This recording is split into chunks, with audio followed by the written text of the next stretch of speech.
बच्चों आज हम बना रहे हैं one short revision cash book, हमारे 11th क्लास का कैश बुक।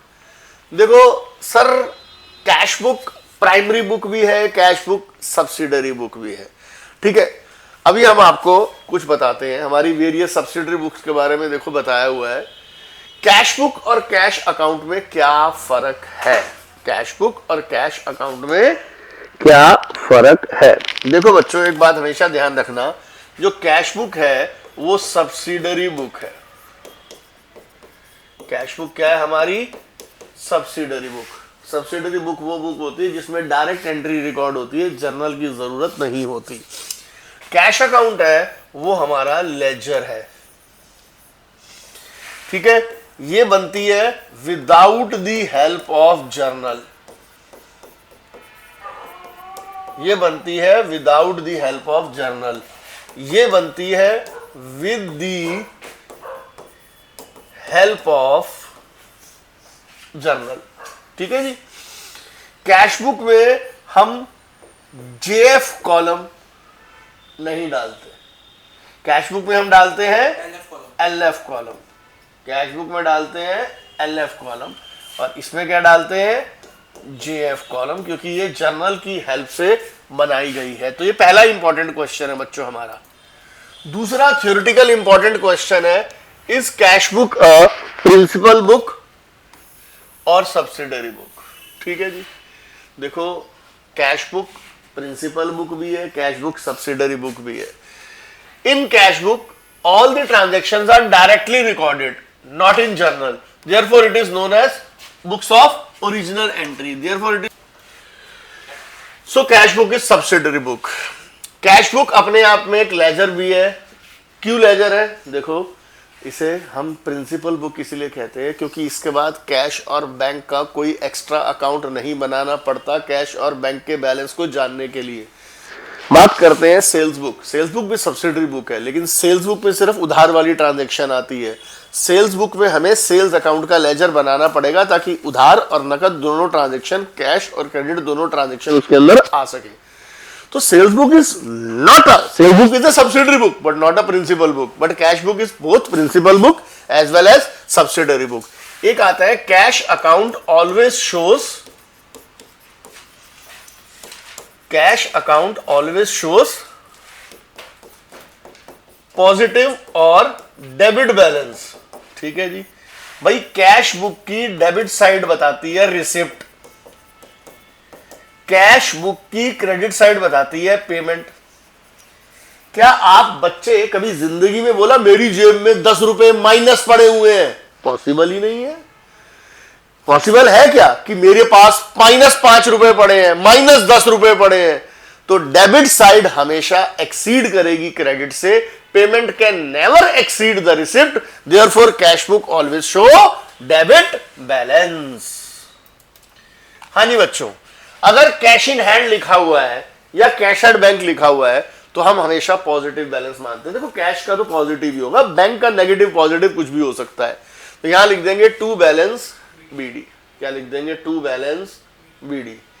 अगर लिखा हुआ है बैंक ओवरड्राफ्ट, बैंक ओवरड्राफ्ट का मतलब लायबिलिटी है, तो हम इसको लिखेंगे बाय बैलेंस बीडी। कैश का लिखेंगे टू बैलेंस बीडी और बैंक का लिखेंगे by balance BD. Rent paid by cheque, हमें सिर्फ इतना सोचना है हमारा बैलेंस बढ़ेगा या घटेगा। रेंट पे किया चेक से तो ऑफ कोर्स हमारा बैलेंस क्या होगा? घटेगा। तो हम लिखेंगे बाय रेंट और बैंक कॉलम में आएगा। बैंक अलाउड इंटरेस्ट, बैंक जब भी हमें इंटरेस्ट देता है तो इंटरेस्ट हमेशा हमारा बैंक बैलेंस बढ़ाता है। घर पर आकर कैश नहीं देता, तो बैंक ने इंटरेस्ट अलाउ किया, हमारा बैंक बैलेंस बढ़ेगा। टू इंटरेस्ट बैंक बैलेंस बढ़ गया, टू इंटरेस्ट बैंक बैलेंस बढ़ गया, ठीक है बच्चों। तो बैंक हमारा बैलेंस बढ़ा देगा। बैंक चार्जेस, बैंक हमारा बैलेंस घटा देगा, बैंक हमारा बैलेंस घटा देगा, तो बाय बैंक चार्जेस बैंक में आ जाएगा। कॉन्ट्रा एंट्री, बैंक में पैसे जमा कराना, बैंक से पैसे निकलवाना, कॉन्ट्रा एंट्री होता है। बैंक में पैसे जमा कराए, बैंक से पैसे निकलवाए, पर्सनल यूज के लिए नहीं, ऑफिस यूज के लिए। तो ये दो एंट्रियां कॉन्ट्रा होती है। कॉन्ट्रा वो होती है जो कैश बुक की दोनों साइड आती है। कॉन्ट्रा वो होती है जिसमें कैश और बैंक दोनों अकाउंट इफेक्ट डालते हैं। तो ऐसी दो ही एंट्रियां होती है, deposited into bank, withdrawn from bank. Deposited into bank, withdrawn from bank, और विड्रॉन फ्रॉम बैंक भी किससे? फॉर ऑफिस यूज लिखा हुआ है, फॉर ऑफिस यूज। ठीक है, अब अपने बैंक में पैसे जमा कराए तो हमारा बैलेंस कौन सा बढ़ेगा? हम जनरल एंट्री के बेस पर नहीं करेंगे, हमारा बैलेंस कौन सा बढ़ेगा? बैंक बैलेंस बढ़ेगा। देखो मैंने पहले बैंक में लिख दिया, हमारा बैलेंस कौन सा घटेगा? Cash balance. बैंक बढ़ा दिया क्योंकि डेबिट साइड में बैलेंस बढ़ता है, क्रेडिट साइड में बैलेंस कम होता है। फिर यहां लिखेंगे कॉन्ट्रा, एलएफ के कॉलम में क्या लिखेंगे? कॉन्ट्रा। और जहां बैंक लिखा है वहां कैश लिख दिया, जहां कैश लिखा है वहां बैंक लिख दिया। विड्रॉन फ्रॉम बैंक, तो कौन सा बैलेंस बढ़ेगा? कैश। इधर बढ़ेगा, कैश आ जाएगा, और घटेगा कौन सा? बैंक। फिर लिख देंगे यहां कॉन्ट्रा। क्या लिख देंगे यहां पर? कॉन्ट्रा। ठीक है जी, कैश लिखा है तो बैंक लिख दो, बैंक लिखा है तो कैश लिख दो। ठीक है जी। Withdrew from bank for personal use, ये सिंगल एंट्री है भाई, इसमें डबल नहीं आएगी, एक ही जगह आएगी, कॉन्ट्रा नहीं है। बाय ड्रॉइंग्स बैंक बैलेंस कम हो जाएगा। बिल डिस्काउंटेड, सर ये चैप्टर वैसे हमारा कट चुका है, बिल्स ऑफ एक्सचेंज, लेकिन फिर भी आ जाता है। बिल मान लो एक चीज होती है, असेट्स है, ट्रेड रिसीवेबल में बीआर और डेटर्स दोनों आते हैं, ये बैलेंस शीट में भी कई बार टर्म आती है आपके पास। तो बिल बैंक से डिस्काउंट कराते हैं तो बैंक कुछ पैसे काट के हमारा बैंक बैलेंस बढ़ाता है। 10,000 रुपए का बिल है, 1% 100 रुपए काट लिया तो बैंक हमारा बैंक बैलेंस कितने से बढ़ाएगा? 9,900 से। तो हम लिखेंगे 2BR और हमारा बैंक बैलेंस 9,900 से बढ़ जाएगा। क्या लिखेंगे? 2BR और हमारा बैलेंस 900 रुपए से बढ़ जाएगा। Honoured our own acceptance by cheque, honoured our own acceptance by cheque. Honoured का मतलब होता है पैसे देना, ओन एक्सेप्टेंस का मतलब होता है बीपी। ये वही उस चैप्टर से रिलेटेड है, बड़ी टर्म आ जाती है। चेक तो चेक ही होता है, यानी मैंने एक बिल की पेमेंट चेक से करी तो ऑफ कोर्स पैसे जा रहे हैं, बाय बीपी बैंक बैलेंस कम हो जाएगा, बाय बीपी बैंक बैलेंस कम हो जाएगा। Check received from Hari and deposited into bank on the same day, ये चेक की बातें हैं कुछ, जरा ध्यान देना। मुझे चेक मिला और मैंने उसी दिन बैंक में जमा करा दिया, मेरा बैंक बैलेंस उसी दिन बढ़ जाएगा। चेक मिला लेकिन मैंने बैंक में जमा नहीं कराया, तो भाई मैं इसकी एंट्री जर्नल में करूंगा, मैं इसको लिखूंगा चेक इन हैंड। क्या लिखूंगा? Cheque in hand, no entry in cash book. Journal में लिखेंगे cheque in hand to Hari. Later on, या तो चेक जमा करा दिया बैंक में या एंडोर्स कर दिया। जमा करा दिया तो मैं कैश बुक में लिखूंगा टू चेक इन हैंड और बैंक बैलेंस बढ़ा दूंगा। और अगर मैंने एंडोर्स किया, ट्रांसफर किया, तो मैं जर्नल एंट्री में लिखूंगा Ram to cheque in hand. ठीक है जी। चेक ऑफ हरी डिसऑनर्ड, देखो डिसऑनर्ड की कोई एंट्री नहीं होती, जो आपने पहले किया उसका उल्टा। मैं आपको जर्नल में भी बता दूं, जैसे चेक रिसीव फ्रॉम रवि, आपने लिखा बैंक टू रवि, अब हो गया चेक डिसऑनर्ड, तो अब हो जाएगा रवि टू बैंक। ठीक है, ये रेक्टिफिकेशन में भी यूज होता है। तो यहां हमारा बैंक बैलेंस कम हो जाएगा, बाय हरी लिखकर बैंक बैलेंस कम हो जाएगा बच्चों हमारा। ठीक है। Interest credited bye bank, bank के क्रेडिट का मतलब होता है बढ़ाना। बैंक अगर क्रेडिट में बढ़ाता है तो हम डेबिट में बढ़ाते हैं, तो हम लिखेंगे to interest. Interest debited by bank, bank के डेबिट का मतलब होता है माइनस, और हमारा माइनस होता है क्रेडिट में, हमारा माइनस होता है क्रेडिट में, हम लिखेंगे बाय इंटरेस्ट। ठीक है बच्चों, तो इस तरीके से हम बच्चों ये बेसिक फॉर्मेट अब हम करते हैं क्वेश्चन टीएस गिरेवाल के। तो बच्चों हम करवा रहे हैं टीएस गिरेवाल का क्वेश्चन नंबर 6, पेज नंबर 10.44। सबसे पहले लिखा हुआ है कैश बैलेंस। ठीक है जी, 2024 जून 1 कैश और बैंक बैलेंस दोनों के लिए इकट्ठा लिख दो। टू बैलेंस बीडी, कैश के लिए 5,000, बैंक के लिए 17,500। ठीक है जी। फिर है June 5 cash received from sale of personal assets, उसने घर की असेट्स बेची और वो पैसा बैंक में जमा करा दिया। जून 5 एक तरीके से उसने कैपिटल लगा दी। क्या लगा दी? कैपिटल, और 5,000 रुपए हमारा बैंक बैलेंस बढ़ गया। Cheque received as advanced against sales, मुझे चेक मिला एडवांस अगेंस्ट सेल्स और उस चेक को मैंने बैंक में जमा करा दिया। बहुत सारी बातें हैं, चेक बैंक में जमा हो गया सीधा बैंक में आएगा, रेवेन्यू रिकॉग्निशन कंसेप्ट क्या कहता है? रेवेन्यू रिकॉग्निशन कंसेप्ट, अगर मुझे कोई एडवांस मिलता है तो मैं एडवांस को सेल्स नहीं मानता, एडवांस ही लिखूंगा। गौर से देखो मैंने यहां क्या लिखा, एडवांस फॉर सेल्स। कितना पैसा मिला मुझे चेक के थ्रू? 50,000।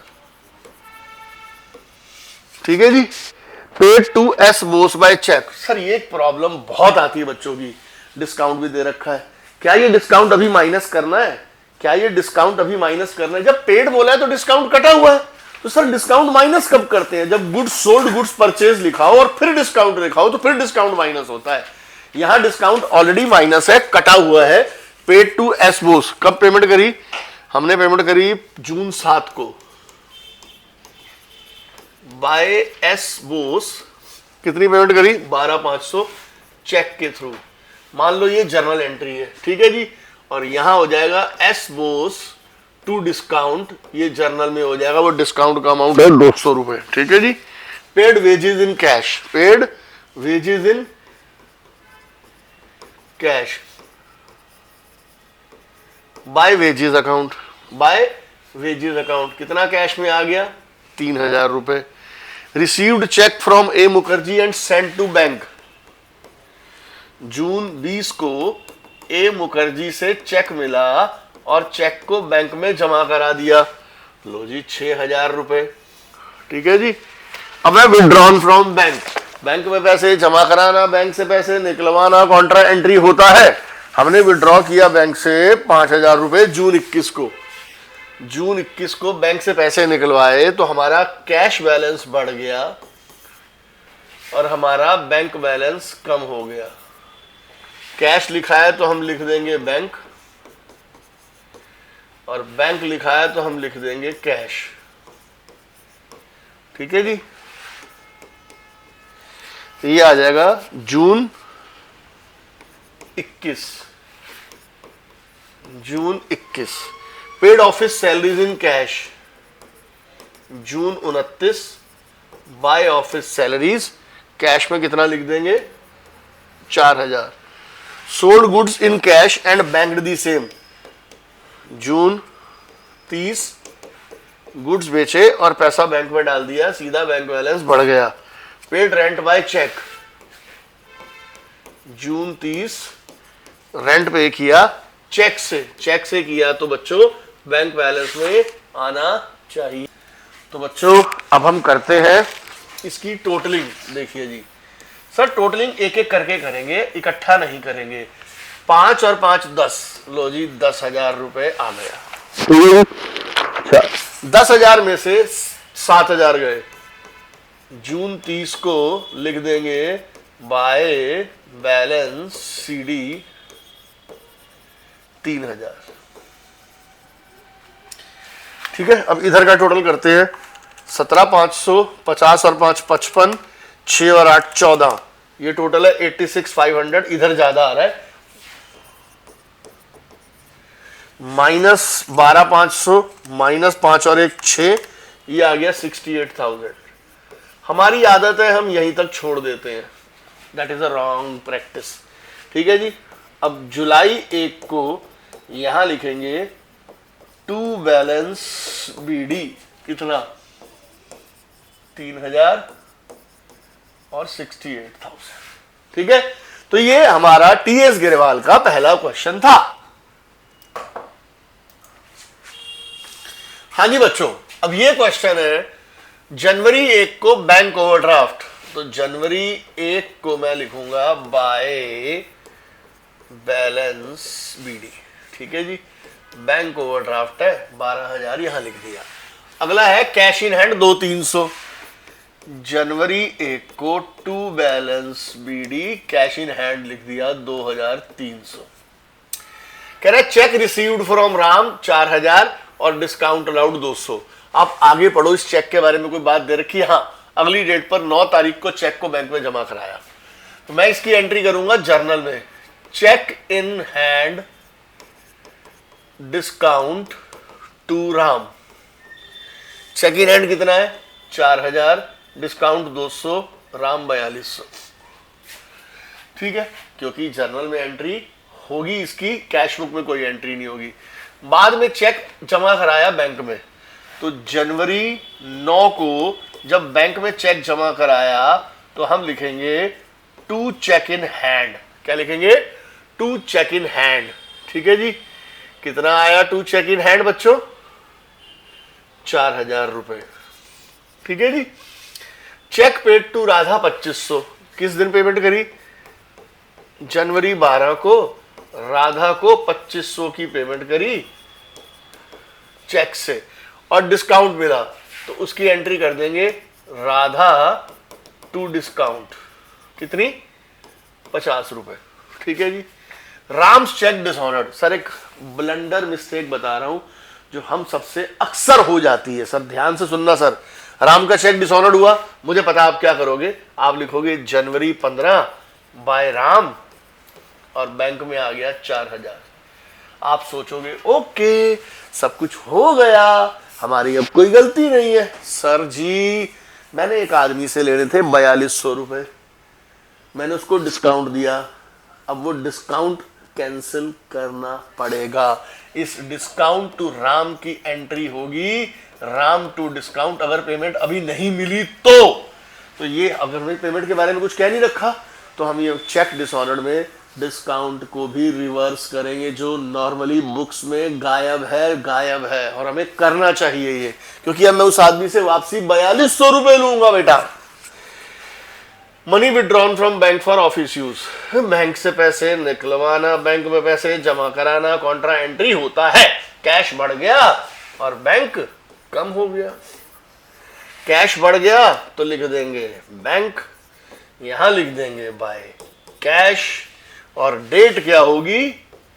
जनवरी 20।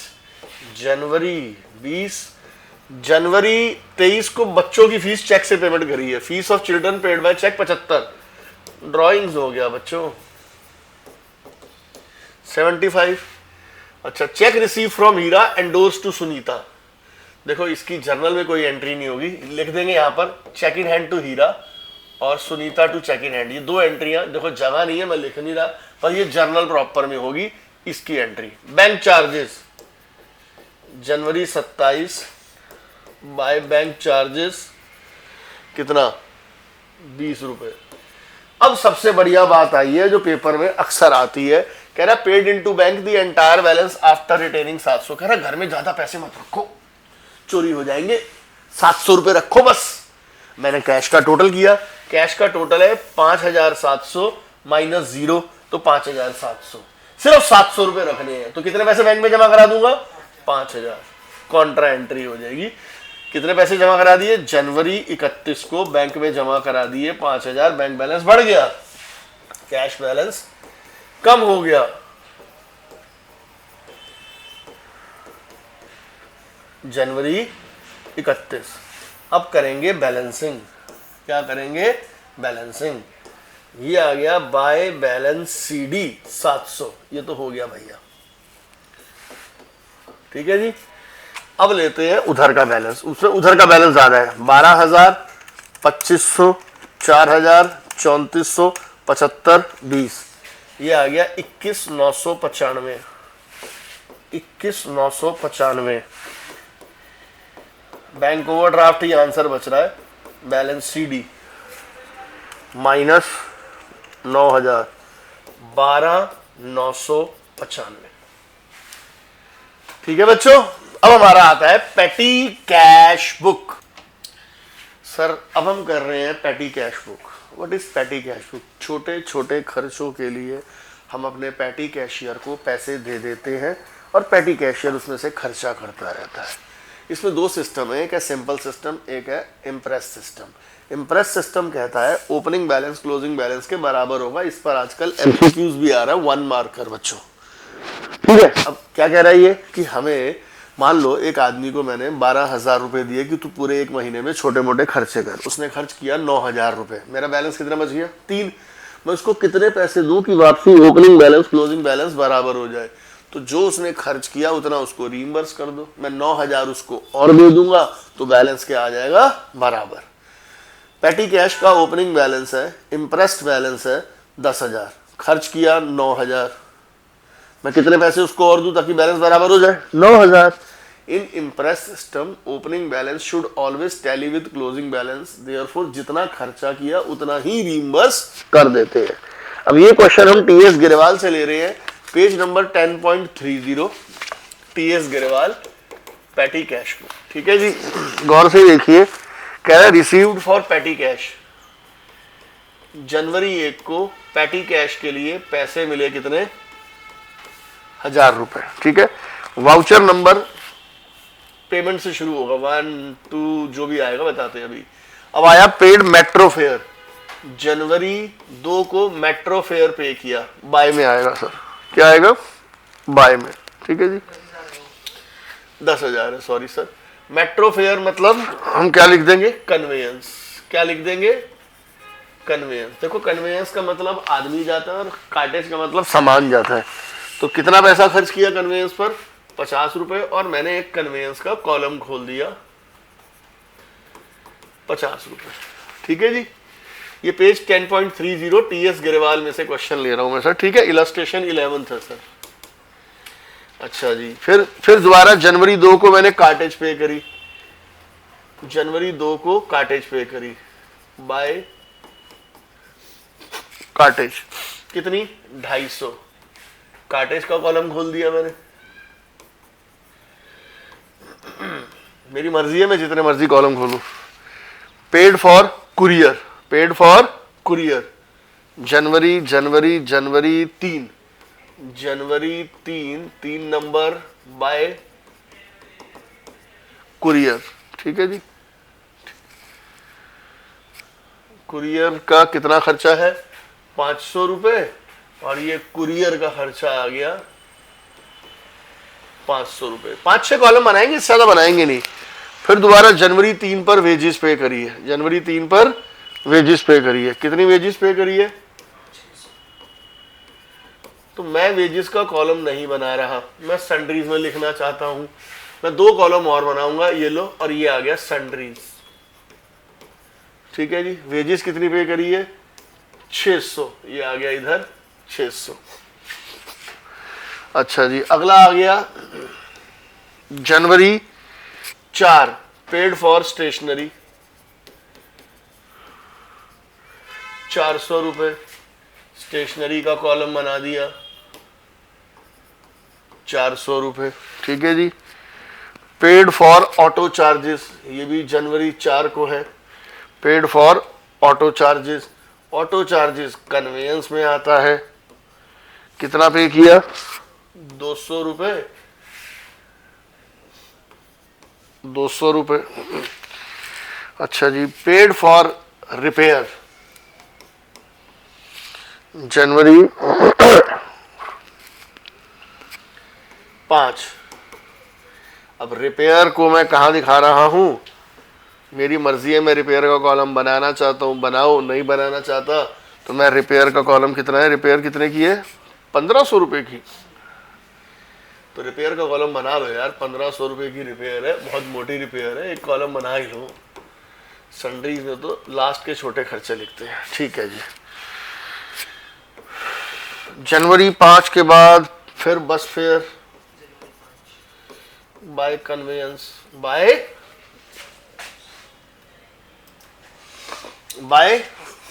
कन्वेयंस।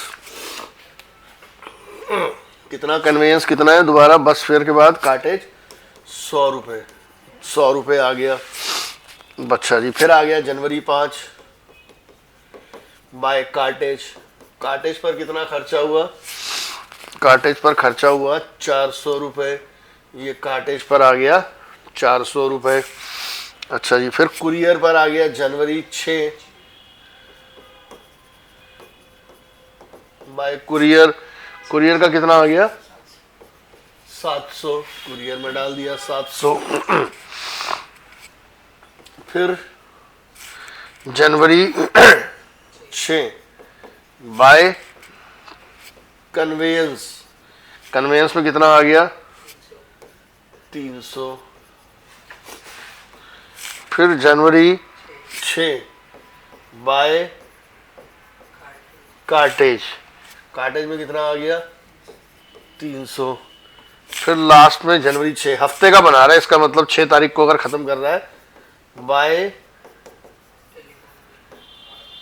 टेलीफोन 200। मैंने टेलीफोन का कॉलम नहीं खोला, इन्होंने खोला हुआ, हमने नहीं खोला सर। ठीक है जी, टोटल किया, टोटल खर्च आ गया 5500 रुपये। ठीक है जी, इसका कितना खर्च हुआ? 300, 400, 500, 600, 650। इसका 400, 300, 700, 950। अच्छा, कुरियर का कितना खर्च हो गया? 1200। स्टेशनरी का कितना हो गया? 400। रिपेयर का कितना हो गया? 1500। मिसलेनियस का कितना हो गया? 800। ठीक है जी, ये यहां तक तो कंप्लीट कर दिया सर।